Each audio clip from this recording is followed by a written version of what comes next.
Today we're going to present to you our findings and make some recommendations on what Sales Talent Agency can do going forward. So we looked at the major career fairs that each of these universities hold in September of every year. So SFU brought 41 companies last year. Half of those companies were finance and banking companies. And UBC had a career days as well in September. And we noticed that 1/3 of these companies were oil and gas and energy companies. That's one we actually found throughout our research that some of the people who were giving us what they liked about an event, they also told us what they didn't like. And when they went to some networking events, a lot of people didn't know how to impress people. They didn't know what conversation topics to have. When they see 3 people talking, how do you casually go in?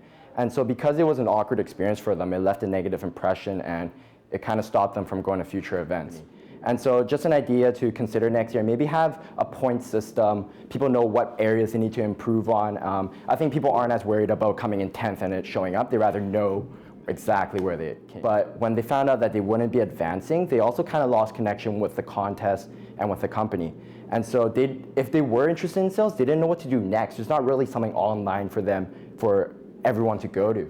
So the first thing it does is it starts a relationship. So when you're presenting to these people at the university visits, and once they're done talking about those cold leads that aren't 100% interested in sales, you're still building a relationship, and it almost creates a database of people. So as long as they're interested in communicating with Sales Talent Agency through STA University, you've got their contact information to at least reach out to them at some point in time to gain that relationship. And it kind of, like we said there, it nurtures these people. It turns these cold leads and helps nurture them and progress them on in their career. What we'll measure is the stickiness of the site.